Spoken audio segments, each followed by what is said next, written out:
There you are. Feeling better? How did you find us? At the cauldron? And what did you do to everyone right before I passed out? All business, I see. Well, suffice it to say we were keeping a very close eye on Hephaestus, knowing we would need it at some point. Your ruse didn't fool us, and as for my little trick, it was an overload of the senses, accompanied by an energy discharge. Gerard and Eric were only momentarily disoriented due to their shields, but it rendered you unconscious while I got you out. Perhaps some breakfast might steady you a bit?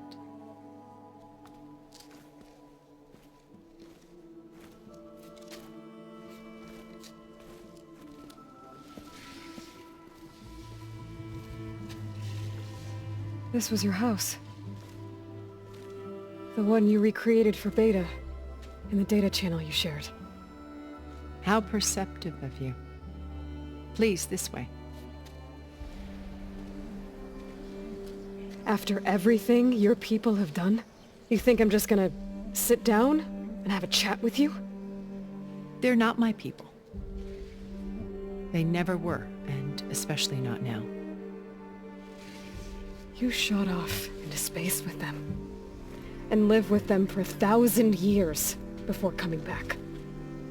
So what made you suddenly turn on them? Quite simply, this. My old focus. You repaired it? But that means you've seen... Incredible things.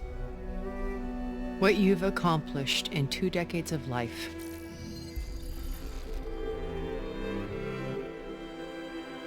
A 1,000 years at my back and I haven't even come close.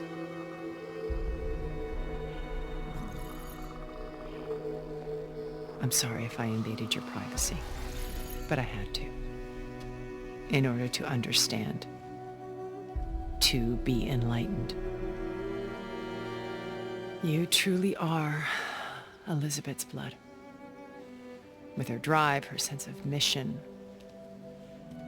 her integrity. Watching all this shamed me for the company that I've kept. Having seen it, all I want is to help you. Even if it means stopping your friends? Especially so. Please, sit down.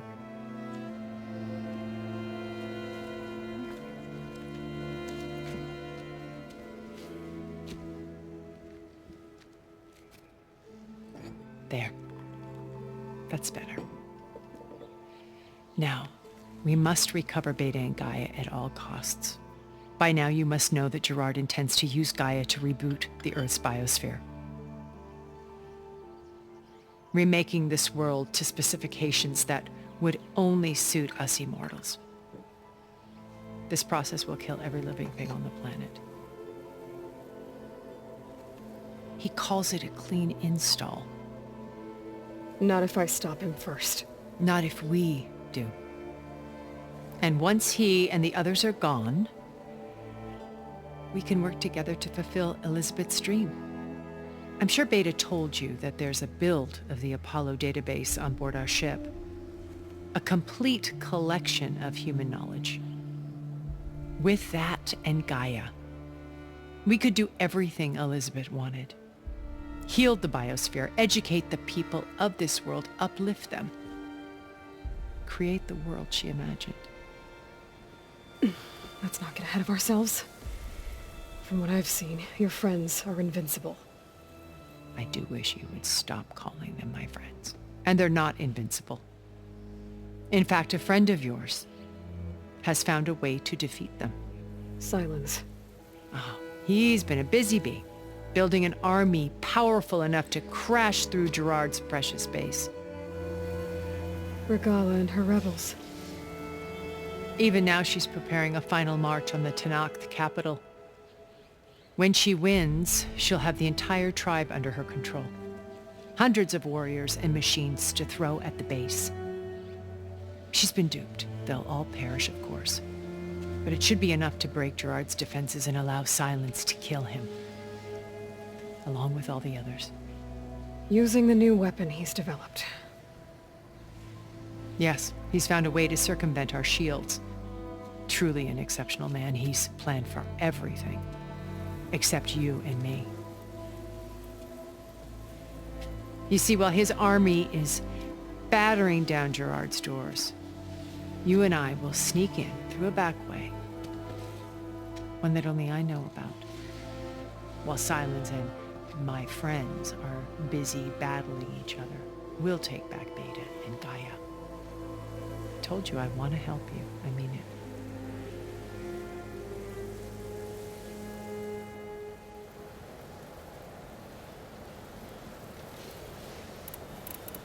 Beta told me your colony was destroyed. That you came back to Earth because you had nowhere else to go. It's true. After we reached our destination, a planet in the Sirius star system, we spent decades building a new home. The physical constraints of Earth, the boundaries of mortality, gone. To think of what we could have done with it. It might have been a utopia. Instead, we stagnated, absorbed in effortless comforts and virtual realities. It took a cataclysm to finally yank us out of our stupor. What happened? A massive geological event. We knew of instabilities in the planet core, but we underestimated them. By the time the collapse was upon us, it was too late to stop it. Only a few of us made it to the ship in time. We set course for Earth, the only safe harbor left to us. Which you decided to make unsafe for anyone else. Not me. Gerard. He believes it's better to wipe the canvas clean than work around the smudges. No more primitive tribes, no more combat machines, only a blank slate to do with as he pleases. But we will stop him. All we have to do is get into that base.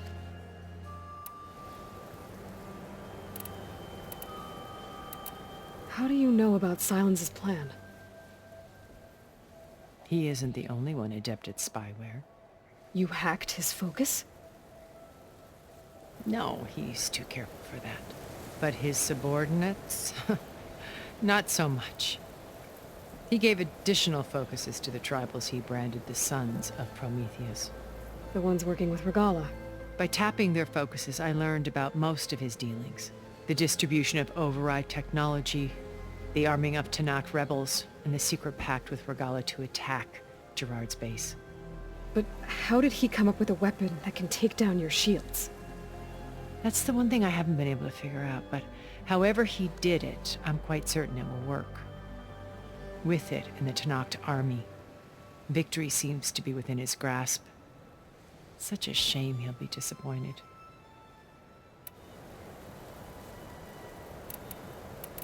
Regala's only interested in killing Hekarro and waging war on the Karja. What does she have to gain by attacking Zeniths? It's the price she must pay for her war. Without the ability to override machines, her little rebellion would have languished in the desert. So she trades with the Sons of Prometheus. Machines to help her overthrow Hekarro. In exchange for an assault on the base. Pride has deluded her into thinking she can actually survive such a battle. And all without ever knowing who the Sons of Prometheus really answer to.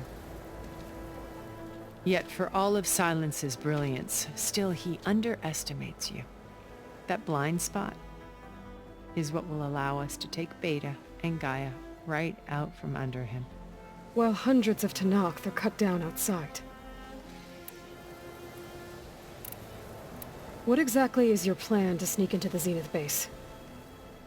We will make use of a lesson I learned from an early age. Always know your exits.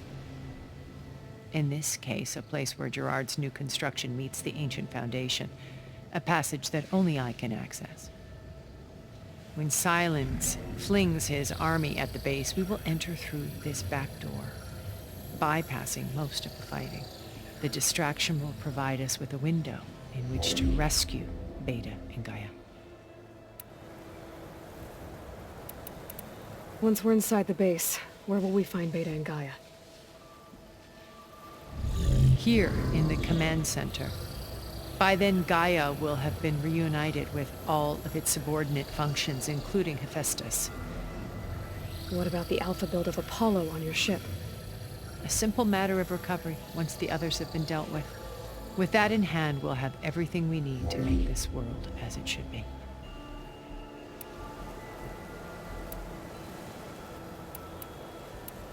My old focus. How did you find it, let alone repair it? When we encountered you at the Hades Proving Lab, Gerard saw you as a redundancy. I knew better. You were a revelation. After your dramatic escape, bravo, by the way. Gerard and Eric assumed you were dead and gave up the hunt. I wasn't so sure. When the others were busy, I returned to the lab and searched for any trace of you. That's when I found this little treasure. Not easy to repair, but certainly worth the effort. As I watched your life unfold, you were like a splash of color on a worn canvas. What Liz was, and more. Did you show it to the others? Of course not. It was your actions that inspired me to defy them. It's worth noting that if I hadn't found it and watched its contents, I wouldn't have known to save you at the cauldron. You'd be dead. So I should be grateful? If you like.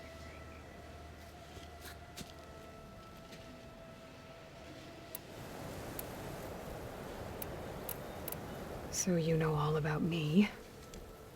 What about you? What would you like to know? Well, start with your life on Earth.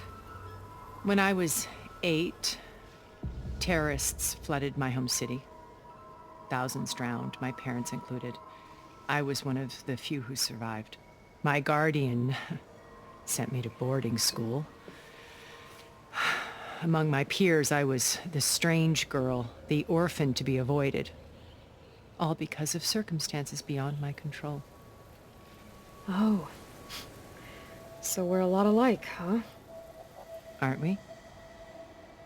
You were an outcast. But you didn't let that stop you from getting what you needed. Neither did I. I climbed my way out of desolation and used my wits to build a fortune. First, from the technical analysis of art and the detection of forgeries. Profitable expertise in those days. But as it turned out, the software I developed was even more useful for counterintelligence. From there, it was only a short step to gathering extremely valuable intelligence on my own. You were a spy? More like a service one could turn to for information. I had to remain anonymous, of course, to protect my privacy. But despite that anonymity, Far Zenith inevitably sought me out. What happened when Far Zenith approached you? They painted an irresistible vision of humanity's future. One where we need not fear illness or death, where we explored the furthest reaches of the stars and thrived. It was only later that I realized that they only intended to bequeath this future to the rich and powerful. By the time I finally figured it out, the walls were closing in, Pharaoh's machines were devouring the earth. So I accepted Far Zenith's invitation to a berth on the Odyssey. I wanted Liz to come, but she had nobler plans, as you well know.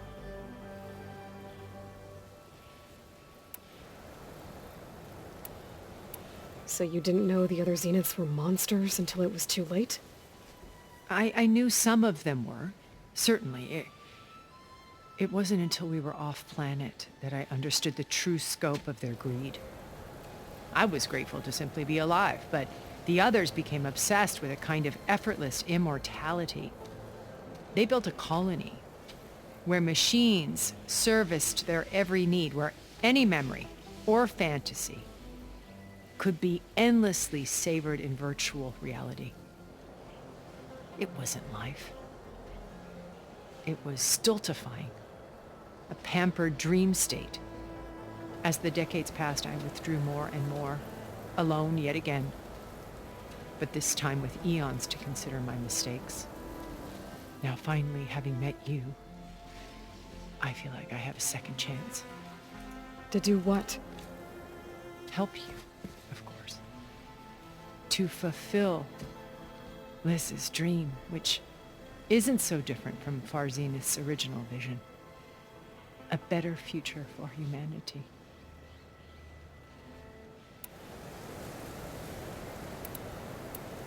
You said Beta is not in urgent danger, so what are the Zeniths doing to her? Putting her to work. Merging Hephaestus with Gaia. A difficult, time-consuming task, as I'm sure you know. They will compel her if need be. But her life is not in danger. She's the only one who can do it. Because you people made her to be nothing but a tool. Gerard's idea, not mine.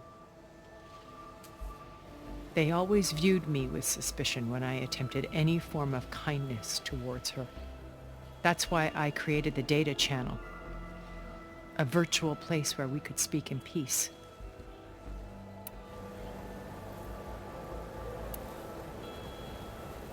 So this channel you shared with Beta, none of the other Zeniths ever found out about it. Gerard believes he's the most cunning of all of us. Even after 1,000 years, he still can't imagine that I would outwit him. The channel allowed me to interact with Beta away from their mistrustful eyes. It offered us a chance to be ourselves. Until you cut off all contact. Yes, though it pained me.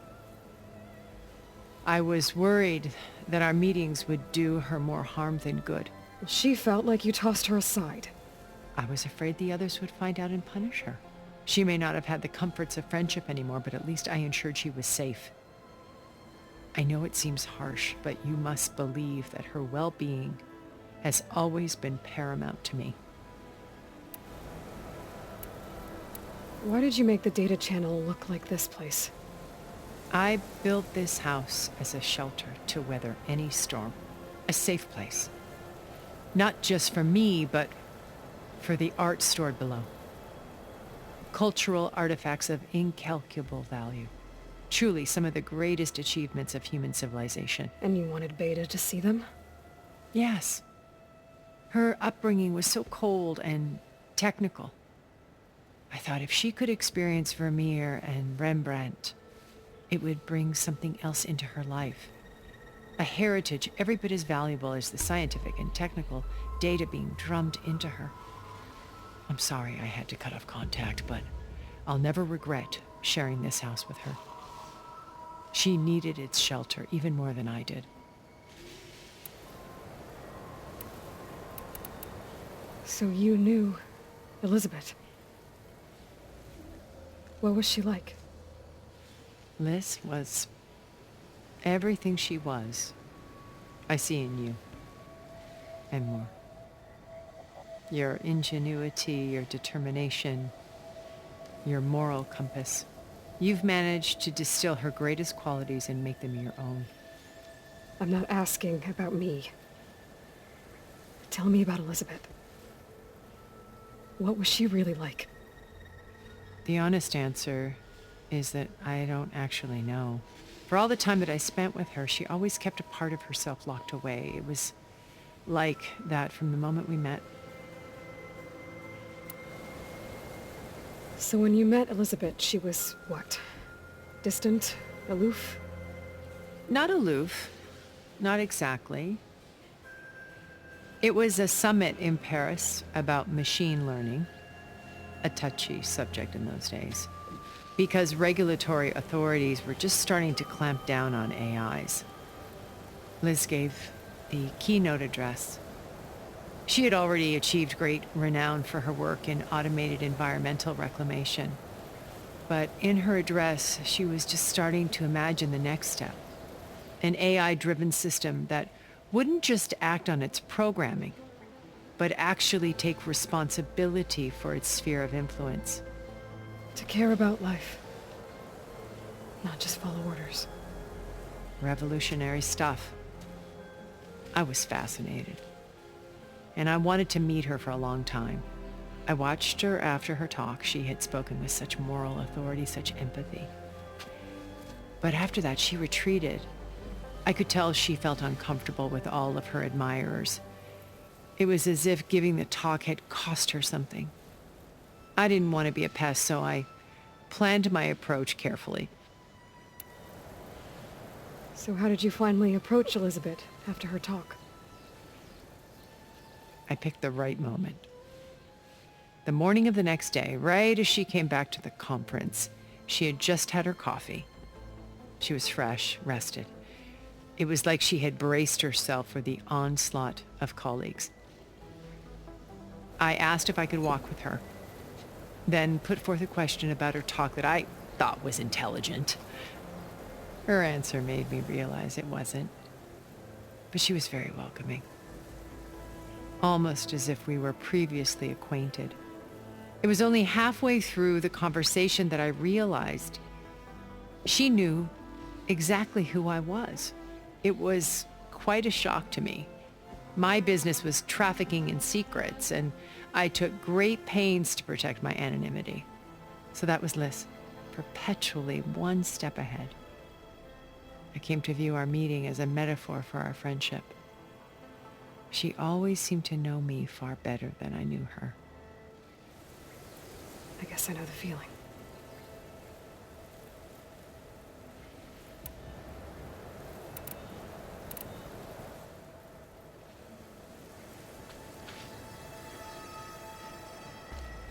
First Varl. Now Hikaru and the Tenakth. Your plan would wipe out an entire tribe. There has to be another way.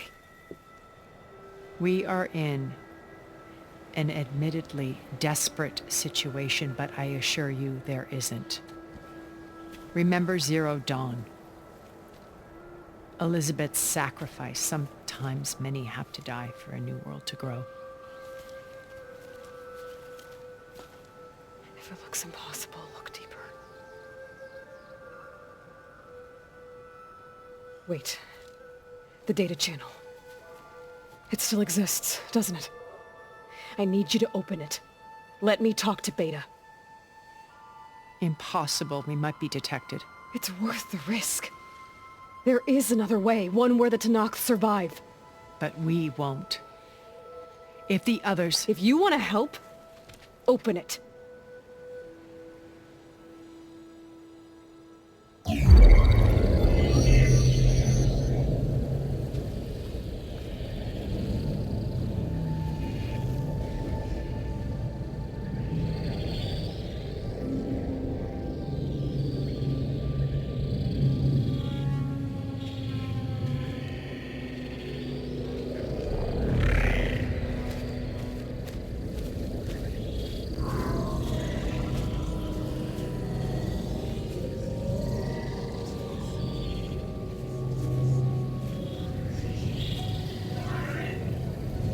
What are they doing to her? Virtual reality dissociation. The manual merge of Hephaestus will take hours upon hours of tedious micromanagement. If she resists the work, they run simulations to induce feelings of isolation and despair. Beta, can you hear me? You're alive. They're watching me. I can't hold up this extra projection for long. You should have killed me. No. No, look at me. I'm coming for you. I promise. Okay? I just need you to hold out a little while longer and work on the merge.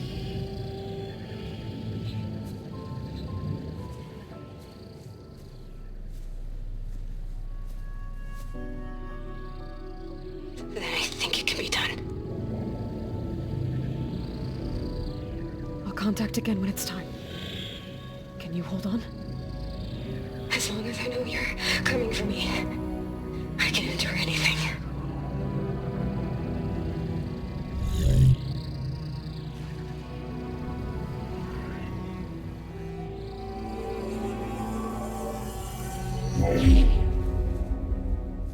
All right. I did as you asked. Now I think you need to tell me what you're planning. I'm going to take Sylens' army away. I don't need it.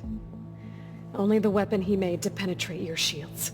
And how do you propose to get it? Ask him nicely? Without Regala and her rebels, he won't have a choice. We'll be his only option. Only option for what? What did you tell her? That is between me and my sister. Will be Sylens' only option for crashing that base. I'll tell you the rest later. But first, there are a couple of things I have to do. Oh. And what are those? Lay my friend to rest.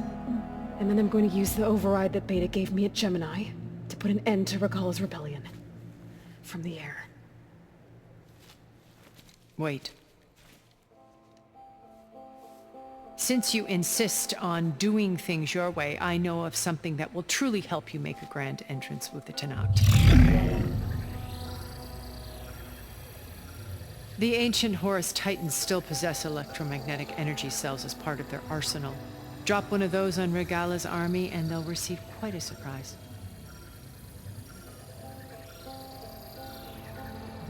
So go, do what you must. I'll come to your base if you manage to bring Sylens to the table. Not if. When.